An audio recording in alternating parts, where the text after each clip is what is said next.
by both of these two sides. Bans off the rip. Targets toward that jungle. Orianna, of course, a mainstay on the ban list as well. Yep, something that Karis has had a lot of success with. Creme as well. Barred for Erha, the last ban taken away from Team WE, the champion that he has definitely got his money's worth on in the postseason. But with a lot of these target focuses, something like the Karma that has been really permabanned for most of this split is going to end up first picked. And I don't mind this here. Lots of Karma pairings feel good with the Caitlyn, with the Ezreal. You can look to poke and abuse. This is a staple for success down on the bot side for WE. Would like to see them now use about to really get the ball rolling. Obviously, the other marksman left off of that ban table is the Varus, and we have to remember that this is a flex pick for WE. Definitely an opportunity for Cube to take this onto the top side into the Rumble here. And wouldn't be surprised if they do that. Obviously, ranged versus melee is a good start for Cube to get the ball rolling, and now it's about, do we want to take one of these early junglers nice and quickly here? Xin Zhao's still available if we fancy it. Trundle could be answered for Monki if they want that as well, or are we going to go alternate into a different role? Looks like Karis on the rise is the focus for Team WE in this game one. I think a lot of the focus for this playoff run for this team has been getting their players on champions that they feel very comfortable on. Players like Karis getting Akali very early on in drafts, the rise, a similar situation for him. Final answer here for Top Esports, likely towards the bottom lane. Fengyue, again, had a great game on that Nautilus earlier in the playoffs. We might see that locked in again. Yeah, that one obviously was into a rel, but I do think that Nautilus into Karma boasts a good amount of success here. You can catch the Karma out. She's very squishy. She gets caught warding on her own. Definitely not a champion that's all that easily able to keep herself safe. Does mean, though, that WE can throw some protection bans into the mid lane here. They can keep Karis a little bit safe, and on the rise here, his most played through Spring. We'll see whether or not WE look to protect that. Things like your Cassiope here that are still open, which I feel like are really, really highly sought after picks, have yet to be even acknowledged here in this draft, with the Scion taken off the board, with probably Cassante, if that's the way that Top Esports are leaning to be taken away as well. I do think this opens up for that flexibility here for WE. They can just take the Varus into the top side if Top Esports throw a lot of bans at that top role. It just depends on what specifically About wants to play into something like the Nautilus, maybe a Sivir to get a little bit of extra invulnerability from that crowd control that the Nautilus provides, the Ornn band away to make sure that Cube will not be getting his hands on one of those favorite frontliners in this game. Potential flexibility still available here for Team WE. The jungle position for Monki also wide open. Wouldn't be surprised to see them give him a very interesting pick to kick off our series. Obviously, he's going to have to, or probably going to see his opposite number first, and I'll probably have to play into the counter pick here. Knows that there's going to be a mid lane pick from Top Esports. They already see the rise, so likelihood is that they're going to save R5 for Tian, another player who has had, or B5 rather, for Tian, who has had a massive year on Top Esports so far. There's that Cassio that I highlighted. Didn't get banned in that second phase, so it really is the free pickup for Top Esports. Does mean that the Cassio locking in into the rise typically a decent enough answer, and obviously one of the best marksmen or DPS threats in the mid lane that we have got moving into the late game. For Top Esports, I think that what they're missing right now is just that front line. They've got really good mid-range damage, but they don't really have a champion to stand there and absorb the damage, really. Yeah, curious to see what the answer will be for Tian alongside this Cassio in the mid lane. Going to be Galio locked in for Team WE into the Rumble. This is a classic counter that we saw more often earlier in the year, and it'll be followed up by Monki locking in Trundle in a blind pick situation. They do not know who the enemy jungler is, but it feels like they think it's good enough in the current situation that Pillar going to provide a lot of utility towards the backline. And maybe they're just seeing what I'm seeing, that Top Esports don't really have a front line here, so let's pick a Trundle. If they lock in that front line, then what are they going to do? It's just going to get subjugated and melt just as easily. Instead, Top Esports say, well, we'll just hands check you, because that's what this composition is. It's Nautilus hooks or bust, really. And the Lee Sin locked in for Tian there. Gauntlet laid down in game number 1 by Top Esports, saying, yeah, well, I'll take this in the first match. You can ban away the Vi, the Jarvan, the Nocturne. I will make plays regardless. Don't have to talk about what happened the last time Tian played Lee Sin, but champion that he is very comfortable on. I believe it's the most played in his career on the pick, 62 and 44 all time. What's another going to do in terms of helping him out here in this first game. The jungle matchup, again, going to be very interesting. Both Lee Sin and Trundle are champions that can impact the map early, and they have decent amounts of setup in their respective lanes. I would say Monki has an easier time in the solo lanes, where I would expect Tian to be focusing bot. Yeah, I think that with the Lee Sin and the Nautilus duo, that's going to be a very good gank squad. Just move around, find kills, and that's really what this top esports composition is going to need to do. They've got some decent 5 versus 5 with the Casio Rumble, but how are they getting those fights started? Do they have the wherewithal to stand in a front line and actually absorb that damage is something that I'm not too sure about. Obviously, for top esports, it's about getting that ball rolling early on with that Lee Sin, with that Nautilus. They can make things happen. WE on the flip side of things, I won't say that they've got a scaling advantage here. They've got the Rise, and what I think they have got is maybe just a little bit more range with that Varus, with the Trundle to be able to stand up, with the Karma to maybe try and protect them against those Mystic shots. I do think that the fight is a little bit easier for WE if they can play at range, but top esports, obviously, with the scaling of an Ezreal and a Cassiopeia, can never be understated. TS and WE have both locked top 3, but only 2 will make it to MSI. We're in Shenzhen for Game 1 of our upper final.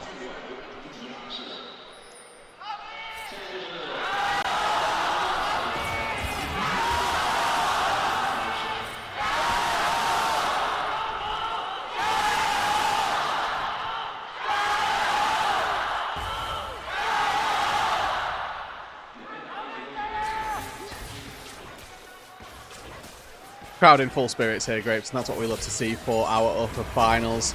I will say, Slout Crowd Edge going their way.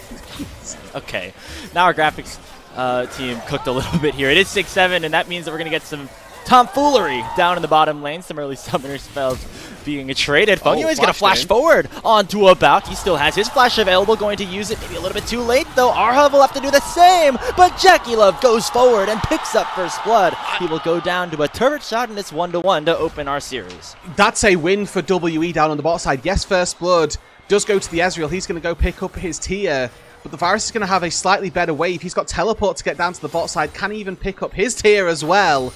And that does then mean, with double TPs being expended down here, slight experience advantage going to be going to about.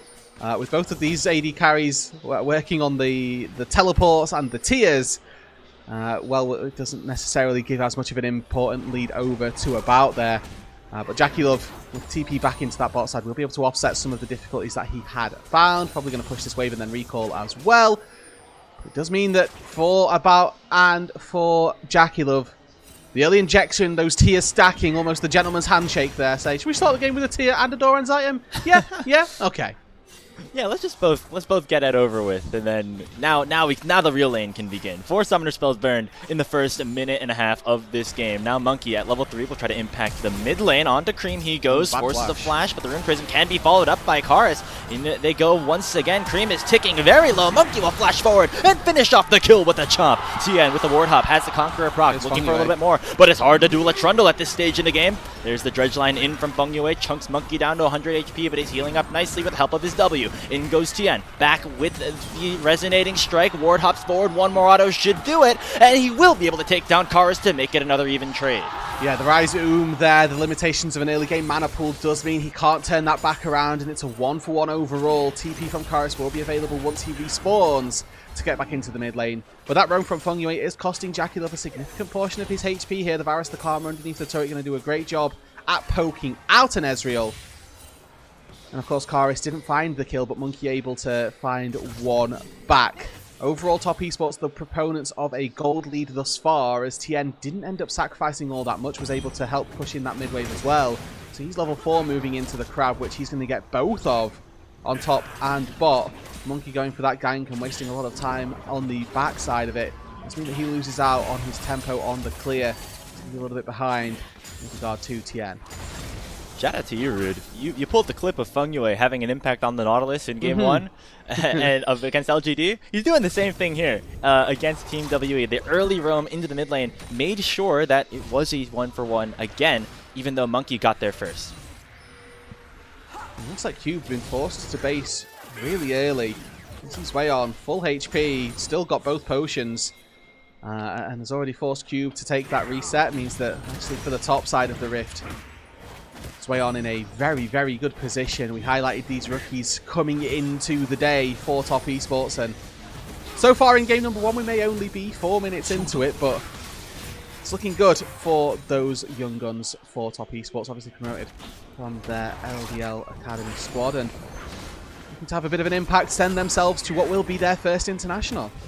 Yeah, I mean, all of this valuable experience for these rookies, especially when they have these veterans alongside them like Tian and JackeyLove to give them some guidance at this point, looking for a little bit more of that experience if they can make it over to Tejon for MSI later this month. But for Team WE, already locking top 3 in this playoffs.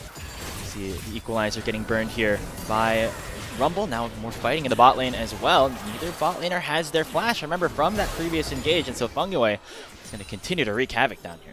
Yeah, the Nautilus, the power that this pick has is that if you find the engage, if you find that all in, you're going to do very well. Obviously, Varus Karma, an excellent poke duo, so the longer you leave them, the worse that it is going to get.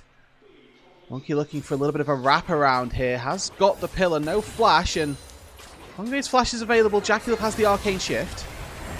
Uses that shift, though, to get away from the Mantra Q of Erha. Eats a big chunk of damage from that piercing arrow and will be forced to go back to base right before his teleport is up. So a good tempo play by Team WE should get them first dibs on this Cloud Dragon.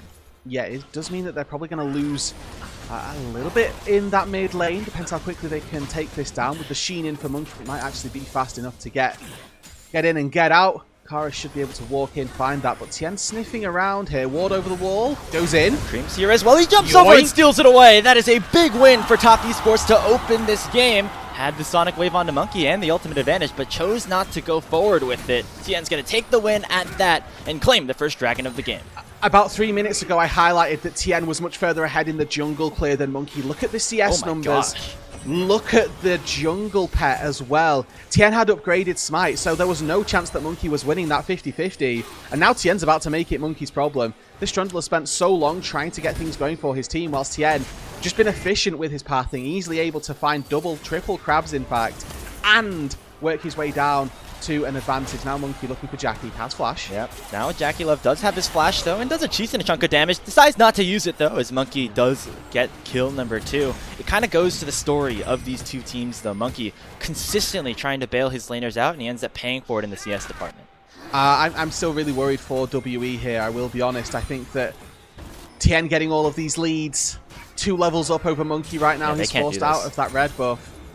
And I'm looking at the carries for WE here. The gold is in the wrong place. It's on about, and I just personally have never been a fan of Poke Varus. It never feels like it has that 1v9 capability up against all odds, right? If there's one person, one champion that needs to do the damage to all 5 members, a Poke Varus just isn't that. It's not a Jinx, it's not a Sivir, it's not an Aphelios that's going to absolutely pop off in the late game. Yeah, it might be a little bit brutal to deal with in a Poke setting, but it needs more carries around it to set up, and currently WE do not have that. Certainly one of those picks that does much better in the laning phase, and that's most of the reason why About ends up picking this into somebody like Ezreal, that is another champion with a lot of high range and safety in the early game.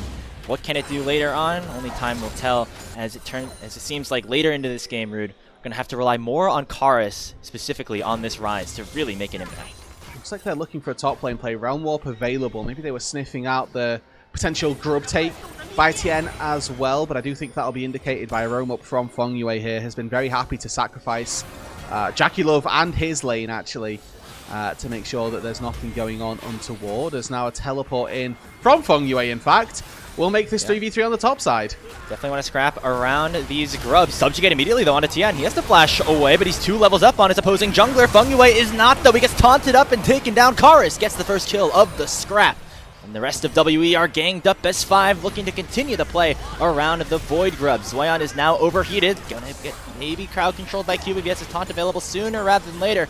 But now the re-engage can begin. JackeyLove has arrived to the fight, and he's gonna be able to dish out a ton with these Mystic Shots. He shifts away from the tether route and will be able to survive with half his HP as well. Top Esports lose somebody, but they end up getting all 3 of the grubs.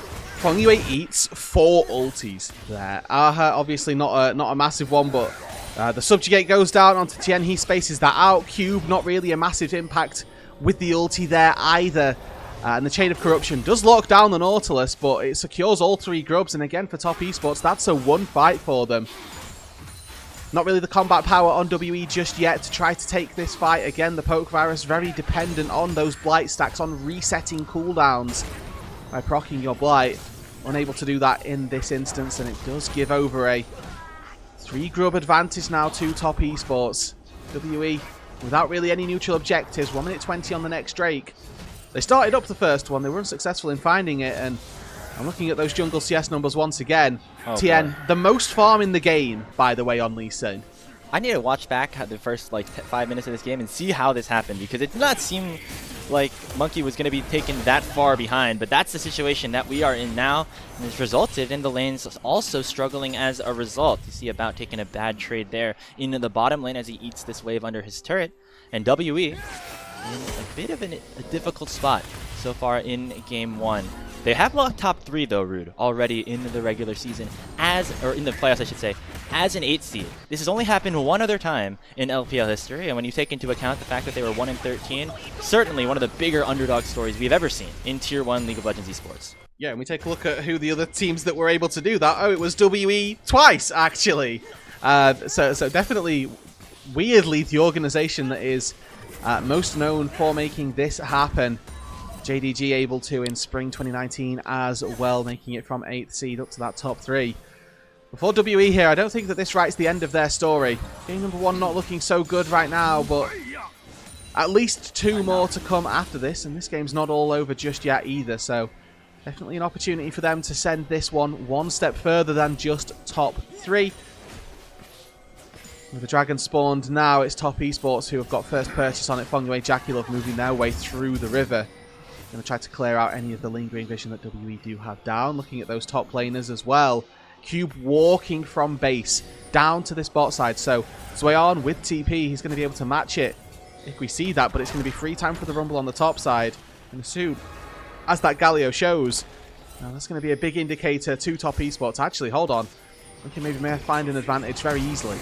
Oh yeah, already forced a flash out of Fengyue as Cube goes in with the shield of Duran, now flashes away himself to make sure he does not get hit by a miasma. Speaking of getting hit, that's exactly what JackeyLove did by that Chain of Corruption from About. He flashes away from the piercing arrow and will be able to escape with his life. Dragon now at 3,000 health, and Tian and Zuian have both arrived to the fight. Knock-up lands here onto the rumble, shield of Duran going to stun, taunt up another, and Karis is doing a decent amount of damage as well. Tian takes the Dragon away once again, and it's a 2-0 lead in that department for Top Esports. They will pay for it with Fengyue's life. It should be a worthwhile trade all the same. They're looking for even more actually, as a Realm Warp will send 4 members into the enemy jungle, but Top Esports just run the other way. And I think Top, again, very happy with this trade. Jackie's going to TP up to the top side, try and find some plates up there as well. And that's going to give them another dragon in their favour. They don't mind losing Fengyue here at all. That's another big advantage going the way of Top Esports. A very well-worked exchange, one that shouldn't really have been so easy for them without an Ezreal, without the flash on the Nautilus that you're expecting to be that really big ticket for an engage. Still able to find what they were looking for. Zuian gets tethered, but a really nice equalizer will chunk Erha down to 40%, and now Top Esports can make an opposite play here mid. On to Karis is the Sonic Wave, and the Resonating Strike will give Tian kill number 2 in this game 1. Yeah, Karis needs to flash those, unfortunately. If you're just going to sit and tank Lee Sin Q, the follow-up is almost definitely going to come through. Now this snowballs. Look at the move from Top Esports, from mid to bot. Oh, and they're looking for more onto Monki once again. Has no ulti and will die because of it. Tian gets hit up by the Chain of Corruption and eats a big chunk of damage, but the damage from About is not there just yet, as Tian goes on a killing spree. Yeah, 2-0-2 on a Varus. We still don't have that first item finished, and again, it's a poke Varus, this pick that has been ever-present, sort of prevalent on the ban list. It's really good when it gets ahead. When it's behind, though, it's not the pick that's going to be able to carry you through a 5v5 team fight, and for WE, they are learning about it the hard way. Karis going to be able to collect himself some gold down on this bot side, but because the dust settles on what was a pretty scrappy 2-3 minute sequence with that dragon, and then the plays off the back of it, Top Esports come away with a 1,500 gold lead localized on Tian, most importantly. And this Lee Sin picks 5th in the draft for Top Esports, and maybe we're getting to see why. one of Tian's most played champions. Hell, I think he has a world skin on this pick as well. I don't know 100% if he's playing it or not. Didn't check at that early stage of it because of all the action. But when he is on this pick, things tend to go well for teams that Tian is on, and he's looking to also make it back to the international stage. I remember last year he was on Weibo. That team ended up facing a lot of struggles and getting knocked out in the Split 3 Gauntlet before qualifying for Worlds. So Tian back on TES, where he did make it to multiple internationals throughout his career. Going to try to do it again in 2026. Obviously for WE, a question now for how they can try to claw their way back into this game. Obviously Monki has found himself pretty disastrously far behind here, and again Tian upgraded Smite here for this fight if they look for a crab, but not going to be the case. More fighting though. Subjugate already issued. Chain of Corruption lands onto the Nautilus as well. Fengyue should be going down. They'll give the kill over to the Trundle. In goes the Realm Warp. Karis looking for a little bit more. Forces a flash out of Creme before he gets hit by the Rune Prison. Dragon not available, but WE still have been able to find some picks. That's TP used by Cube to get something that, well, they were getting anyway. They found the kill on Fengyue, but what does it actually net WE here? It doesn't give them any gold particularly. That bot wave not pushed in, the mid wave not going to be taken either. Maybe they'll find the Herald, no or maybe they'll flash. find Jackie. He gets taunted, he gets arrowed, he gets killed. That's Cube getting on the board and taking down the enemy AD carry. Double teleports will come in to try and re-engage. TES looking for a kick on to about, and Tian will find it. And we'll get a double kill onto Erha eventually. He's going to be able to get away for a little bit longer, but there's that Sonic Wave to secure the 2K. Now on to Fengyue is Team WE, but the Flame Spitter is burning down Cube, and WE are falling underneath their own Tier 1. Cube with one more Twin Fang should be able to take down Karis. The burn nearly going to take him down, but he'll survive with single-digit HP. And Top Esports starting to swing this game right into their favor. Yep, another fight that is started with WE in the numbers advantage that they can't quite see through. The experience lead, the gold lead, everything is just a little bit too much for WE right now. And again, you're getting to see that they're still missing out on those crucial damage numbers. We've got Ryze and we've got Varus as our DPS threats. The Galio's opted for this off-tank build that we see so frequently. The Trundle put so far behind. And it's another fight where JackeyLove caught out. Almost a bit too reminiscent, really, of him being caught out on mid-waves. But that's the situation they find themselves in. And you'd think from here, there surely should be a winning fight for WE. But About gets one shot. He doesn't even get to contribute. So it's immediately the numbers that are evened up. Then there's a big 3v3 down on the bot side of this fight. Again, Cassiopeia, consistent DPS. The Ryze still not yet churning out those numbers. As Top Esports, when we come out of the replay, find the Rift Herald in exchange for WE stopping that Drake stacking. You see the kills even on your screen right now, but that is not where the game state is at this point, Rude. TES, despite giving over a couple of kills here and there, have been able to capitalize on the kills that they have gotten a little bit better. They are up 2,000 gold, 2 Drakes, and are now sending a Rift Herald into this Tier 2 tower on the top side. Should be able to actually take it down. So another big influx of golds going their way. Zuian, gonna hop in, say thank you very much. I'll take my leave with that, just in case WE had made a move maybe a little bit faster than he was anticipating. WE not going to be able to defend their own red buff as Tian just smites that one away, and it's just adding insult to injury here. Tian with a monster performance here in game number 1, showing you all why we as the LPL English broadcast voted for him as the first team All-Pro jungler.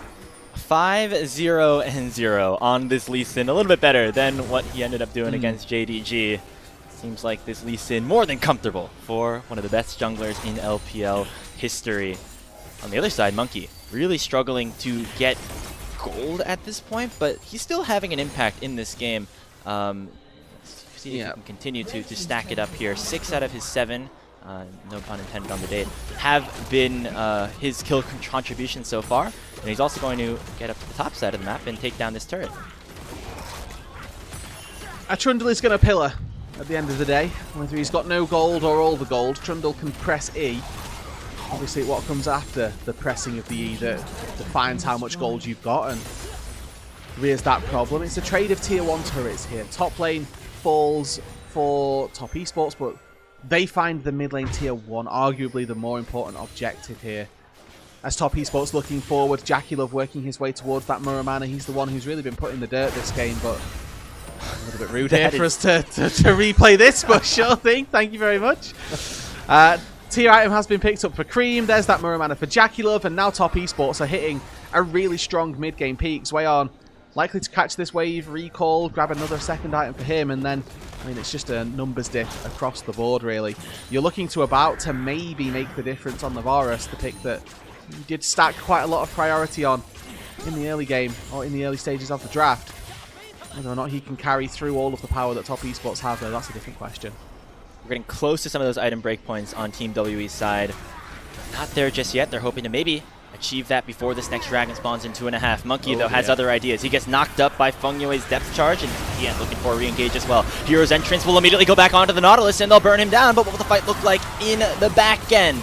There's the taunt shield, keeping Cube alive for a little bit longer, but the equalizer from Zuian is very big, and will close out onto Cube, forcing a flash in his response. It is a 1-for-0 in favor of WE, but the health bar is still good for TS. And look at the ultis that WE use. Chain of Corruption, Subjugate, Hero's Entrance, all now gone in the wake of any pending fight. It's a good little gold grab here by WE, and they are doing that quite frequently. On Fengyue in particular, obviously the lowest level in the game, going to be as the support. What does it get them? They're constantly finding these picks onto the support, but does it give them anything, or does it just mean that they've got no ultis for any fight that happens after? They teleport Cube mid to try to take down this tier 1, but Fengyue is already back respawned. The death timer's not long at this stage in the game, especially with the Nautilus being level 8. Let's send another wave here into the turret. So right now, Creme is pushing on the bot lane. That is the difference maker in terms of numbers at the moment. Tian goes forward, finds the insect onto Karis, and will force him to flash away himself. The True Shot Barrage already does a lot, and there's the petrifying gaze from Creme, arriving to the fight at the perfect moment. It is a triple kill for Zuian. JackeyLove gets number 4, and Top Esports have blown this game right open in the mid lane. And Baron's going to be their prize for it. Creme with a massive petrifying gaze. He has been the biggest improvement through 2026 for Top Esports, and finds that fight, sets it up for Zuian. No equalizer, but the Flame Splitter finds all 3. The Baron goes to Top Esports, and we're going to get another look at this fight. Top Esports that started off, it's Tian as well, managing to find that right angle. This should be the area where Varus thrives, the poke, that opportunity to get the fight going, but Karis gets hit by a Q. That's the angle that Tian needs, lines up 2 with the kick, and then look at Creme here, comes in, R-flash, triple slow, and that's all he needs here. Catches everybody, hook, line, and sinker. And that's a massive fight that Top Esports will take, and probably pushes them over the edge here and secures them a Game 1 win. 5,500 gold at this point, and that fight started by Tian and finished by Creme. The mid laner for TES has had an incredible playoff run. 11.7 KDA entering today, leads all players in the LPL playoffs this split. And this is a guy that, again, was the young piece a couple of years ago when he first joined Top Esports, and has now blossomed into this veteran that is leading some other rookies that are in his sidelines. Yeah, and Creme, you know, kind of in his rookie years, a bit of a similar champion pool to that we see from Karis, known for the Akali, known for these melee champions, known for the assassins, but has really rounded out his playstyle, really rounded out his champion pool as well, to a point now where 115 on a Cassiopeia. King of the Totem fans rise up, as they will remember that with Creme on this Cassiopeia, not something that has been necessarily prevalent for many years, but coming into 2026, this is a pick that's ruled the roost. There's that third dragon picked up for Tian as well. 3-1 in that favor, but don't know if the soul will even have to be secured for Top Esports to close this game out. They have Baron power play for another minute and a half. Tier 2 in the mid lane should go down with 1 auto attack from JackeyLove. Now they can continue to play on multiple lanes. You see Tian pushing on the bottom side. These waves should be able to be synced up nicely, unless WE have anything to say about it. The Miasma blocking Monki off from a potential engage, and W will have to wait for their moment, probably in their own base. And look at who Top Esports have decided their split pusher is. It's Tian on the Lee Sin, bolstering up the cannon minions down in the bot lane. Let's share triple farm amongst all of our carries. That's not a problem. We've got Tian working towards his Guardian Angel, and that's what we are going to focus on in terms of our gold, in terms of our resource allocation. But Top Esports struggling. Here comes a Realm Warp. Yeah, maybe a desperation play, but it could be working. They're going on to Creme. The star player for Top Esports goes down, but the kill goes over to Erha. Not where the shutdown gold wants, but it's still a numbers advantage until But Tian has other ideas, kicks Karis once again back into the top esports roster, and will make it a 2-for-1, or a 1-for-1 I should say, as it looks like About actually was able to escape with a minimal HP thanks to the help of that hero's entrance. Mid laner for mid laner here, but again, importantly, it's that inhibitor turret that's Zuian. falls way on. He's tanking the turret. He gets turret aggro and ends up dropping. Yeah, that tower ends up going down, but maybe WE can find a re-engage. In goes Cube, finds the taunt on the JackeyLove, should be able to one-shot him, and there it is, 600 gold into the Galio's hand. But Fengyue and Tian now fighting out in a 2v3. They land a knock-up onto the Nautilus, take him down, and it's Tian now in a 1v3. He will drop inside shutdown, go in the way of About, and I can't believe it, Roodood. WE holding on in this game. And an ace for WE, taking down that consistent DPS threat was the key. With no Karis, or rather with no Creme there, Karis was able to do just enough off the back. He ends up falling in the initial trade, and then it's About that linchpin of this composition, the one who's constantly had the gold lead, that are able to find the fight. Monki with a great pillar lines up the chain of corruption. Creme knows with no flash he is just dead, tries as best as he can to get as much damage down as possible. And then after this, you're thinking, well, surely this is just a wipe that top esports are going to take. About's had to go away, Cube's forced out of the fight, but then they reach just a little bit too far forward. TP flank comes in from Cube, a great angle, and Zuian with a rare blunder here, tanks turret, and that does the majority of the damage. He falls underneath the tier 3, and then Cube comes in, great flash, knows that that's an angle that he can find, takes out Jackie. And I thought that Tian might be able to go nuclear here. Fortunately, Erha tanks the Sonic Wave, and that's enough to make sure that Tian doesn't find access to the Varus. Great spacing, great peel as well between Monki from Cube as well, and About able to do just enough work. Call it hubris, call it playing for content, whatever it is. We've seen too many teams lose fights to Team WE in WE's own base. BLG obviously in Game 4 last week. Many a time in the LPL regular season, and we might be seeing it again. Monki caught out though by Zuian as he eats a big chunk of damage from the Flame Spitter, with the Baron spawning in less than a minute and a half. And let's look at those timers, right? Like you say, less than a minute and a half on the Baron, minute and a half exact on the Drake. Monki keeping a hold of that Subjugate is really important. Speaking of, using onto Creme again, he still has a splash and will be able to use it to get over the wall. That's a big cooldown now onto the Cassio, who is rather immobile without that summoner spell. Exactly, and despite Tian being, 2.4k gold ahead, he is still a Lee Sin. The consistent DPS exists in Cassiopeia, not necessarily in the Lee Sin. You do require just a little bit more time for the Lee Sin to get things rolling, whereas if you leave the Cassio unchecked, she's going to rip through your team regardless. So with no flash now on Creme, JackeyLove's not going to have flash for when these summoner spells or when these crucial objectives spawn. It's eyes on to About, eyes on to Cube actually, to see if he can find access to that backline. Can he be the big tank in the front line that holds up Creme, that holds up Jackie, and then allows for About's poke to come through? Because we're now at that stage where the Varus needs to start singing. Let's see this poke come through. Let's see these piercing arrows start to sing. Baron up in 5. We have the Hex Soul available in less than 30, so top esports gaining control of the bottom side river. Tian level 16, very powerful still on this Lee Sin. Going to go forward with the Resident Strike, forcing a little bit of a response from WE, who are looking to instead focus their attention on getting priority in the mid lane. The Dragon will be spawning in now 10 seconds. Miasma onto Cube will chunk him down a little bit, and WE trying to find some way to enter the river, but they are not successful at the moment. Yeah, these piercing arrows aren't quite connecting here. Zuian's got a good off angle, but Karis going to spot that one out. He's a level down on Creme, and there's the first piercing arrow. 300 damage onto JackeyLove, not nothing here, as top esports now look to start up the Dragon. Has been tagged, top esports pushing it into their side of the map. It will be Soul if they can collect it. A teleport is coming in for Cube, and now TES backing off for just a bit. They have good wave positioning in the bottom side at this point in the game. Cube gets a lot of frontline damage with that shield that he has from the teleport, and WE still worried to fully lock this Dragon down. They know that Tian has stolen away multiple of these objectives already. It's eyes on Varus. Can we get the poke? Can we get the damage down? Fengyue low, JackeyLove half HP. Let's see, here's the equalizer. There's the equalizer. In goes Tian, Dragon at 2000 HP. Who's gonna get it? It's secured by TES, and they claim the Hextech Soul. Hero's entrance escape for Cube, and now it's Karis and Creme in a 1v1. It'll be won by the Cassiopeia, 1-0 in favor of TES.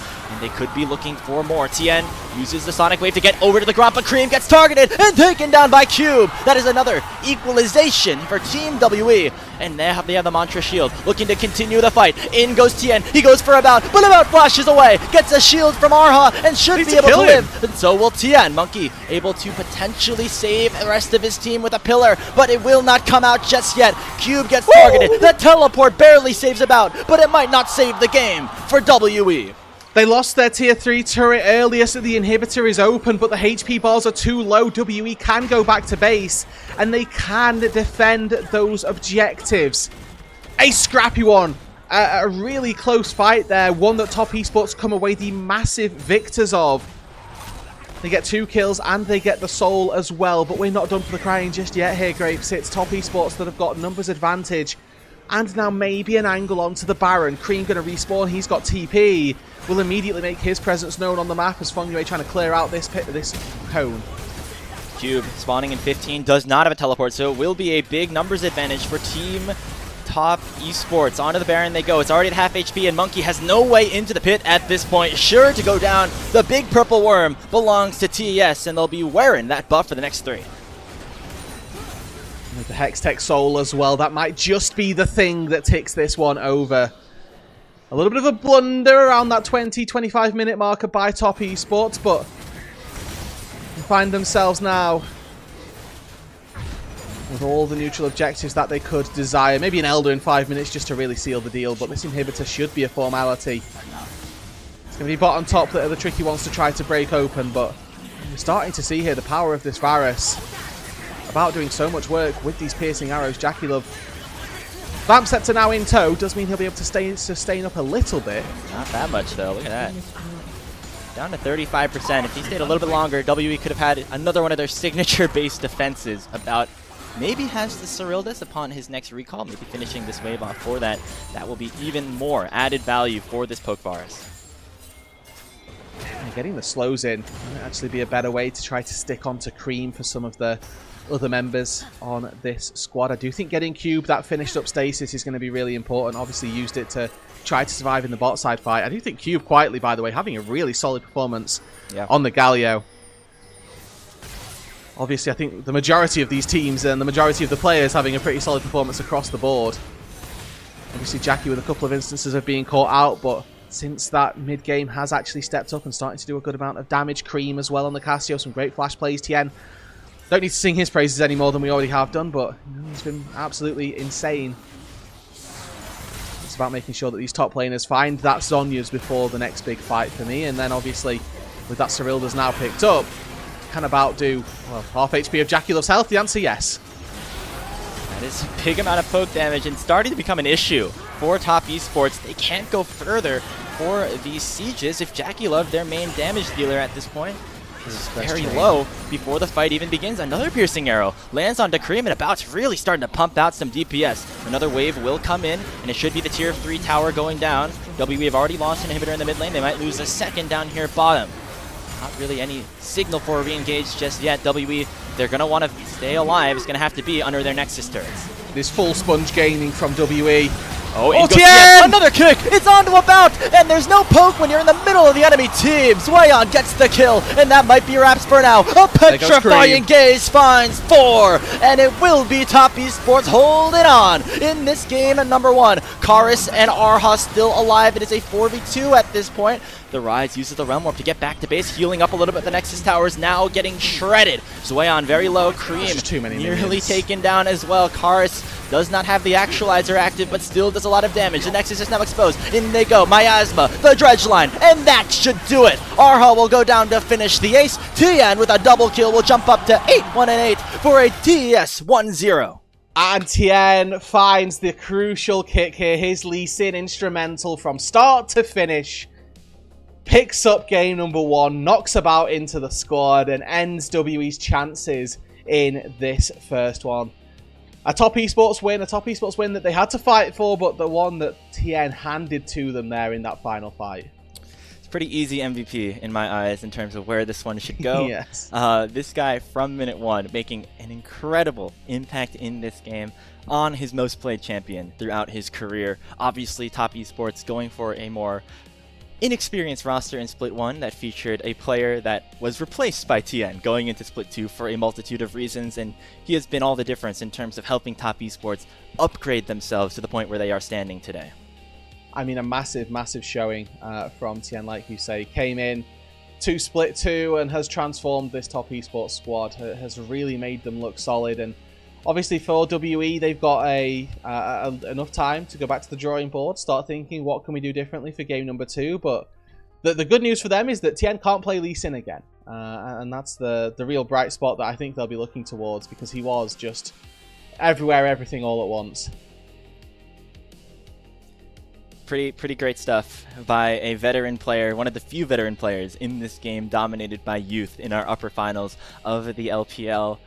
And without Tian, top esports might have fallen to another one of those WE comebacks. We saw it maybe starting to formulate there, Roodood, but yeah. I don't think the draft was necessarily in the best position for them to fully finish that opportunity.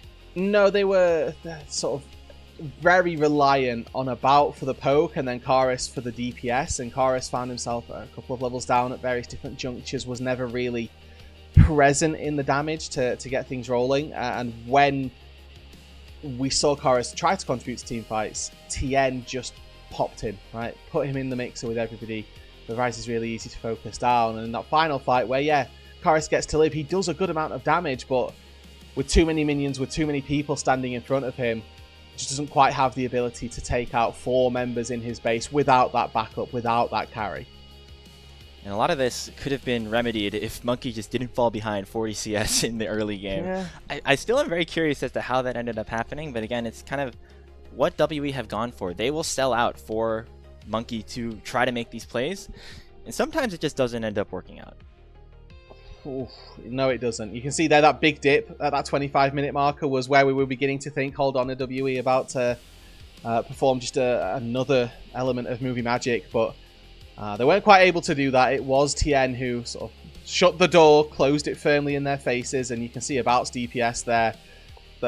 That's why you pick Varus, I guess, is to be able to do this work in these siege setups. And it ended up, doing a lot of damage for About, but not enough to, you can chip away at the health bars, but it's about landing the final kill. The killing blow is the most valuable, and that's what Tian was able to do a lot more than About NWE in this game. I'm sure we're going to get into some highlights soon. Again, the early game, very much a swing towards top esports, even though WE were doing their due diligence in finding kills across the map. Yeah, and I will say, just a quick look at that kill participation for top esports. 80% across Tian, Zuian, and Fengyue here. We highlighted Fengyue early on, his ability to try and make those roams, and I think that's a large proponent of how Tian actually got ahead. Obviously, if the Lee Sin isn't able to find that kill early on in that mid lane, then means that he's probably not going to be able to snowball as fast as he does, and the only reason he finds that kill is due to Fengyue, who had a couple of ropey deaths, but I think understood his assignment quite vividly here. His job, keep himself sort of as the engaged tool and set up for the team. He did that pretty well. Again, on this engaged pick, the tank supports for Fengyue. In his young career so far, it's been mostly an enchanter meta in the LPL, so we haven't seen too much of him on some of these picks, but certainly able to shine just like we saw from him earlier in the playoffs, and get some nice cinematic replays here of Tian on the Lee Sin. Creme also with a massive performance, particularly in the team fights. Yeah, Picasso obviously doing a lot of work for the damage, but I think there's no surprises here. Tian really the one who we're hoping can take this first player of the game, the MVP for this one, without any doubt whatsoever. And you can kind of get to see there the amount of damage that Karis tries to do here in the backside of this. Gets JackeyLove quite low, but not really able to push it over the line. We're just waiting for that final kick to come through. The final thing that breaks open this game, as it was Zuian here who found himself in a little bit of danger, and then a TP flank comes through from Cube to begin the comeback for WE that was ultimately not to be found. This is the moment that you're like, oh no, it's happening again. Especially when Tian ends up not performing in this 2v3 situation. Cube with a Justice Punch on him, kind of opening up the opportunity for About to finish that kill. But then here, Another instance where Tian just wins a yeah. 50-50. 3 of the 4 dragons that Top Esports had were 50-50s, and they were all won by this Lee Sin. Obviously, the first one, based off the fact that he's got an insane amount of smite power, but the rest of these here, you know, really good kick from Tian to knock Monki out of the pit. Monki has to flash back in, tries to get in range, doesn't manage to get the smite on it. I mean, Tian here, warthog over the wall to get the Q in. He knows he's got GA as well, so he really doesn't mind. If he goes in, his team are going to try and bail him out. But nobody's walking close enough to actually finish off Tian there. Felt like that was a bit of an overcommit as he queues into 4 people, but I mean, it's WE who were just a little bit too scared. And ends up with them falling down 1-0 in this best-of-5 series. They have not lost a Game 1 in the playoffs yet, Rood. So this is unknown territory for them. Have not been behind in a best-of-5 throughout their run to the upper finals. Going to see if they can bounce back here as we get closer to Game 2. One thing that we have learned about this WE team, Rood, over the last couple of years, they seem to have very strong mental. No matter how down they are in the standings, in the games, in the series, always willing to come out and really put their all into the next game. And I do think if they give themselves just a few more tools, then we could very easily see a good series between these two. Felt like they were very handicapped in terms of what they could do, and that Tian had a very, very good game to start off with, and you know, finding double CS at sort of 10 minutes into the game isn't going to be consistent, you would like to think, for Top Esports and for Tian here. So it's not over yet for WE. Obviously a Game 1 that didn't go amazingly for them. They had a few bright spells, but still something to cling on to is their ability to rally behind one another and you know, use that captain. Let's get Monki making some calls, making the team nice and happy, and coming back into this next one. No surprise here. It's Tian with another player of the game. Has been a big reason as to why Top Esports have gone on this run in the upper bracket of the playoffs, and with an 8-1-8 performance on the Lee Sin, brings his team to a 1-0 series lead. We'll be back with Game 2 in a few short minutes, but before we do that, I want to give a big thank you to all of you watching on LPL English, including our coffee supporters. And if you'd like to support LPL English, you should consider becoming a coffee member, as it's the best way to support the LPL English project, with the vast majority of your contributions going directly to the show. A lot of the initial payments going to upgrading the broadcast, but a huge bulk of it also pays on-air talent and content creators. So you can subscribe to the coffee, linked in our chat, to unlock perks like early access to content and the ability to ask interview questions for our unique on-site interviews. MSI is coming up. I know our team has some plans around that, potentially with one of these two teams that you see here today. Top Esports might be that, as they are 2 wins away from locking a spot in the grand final.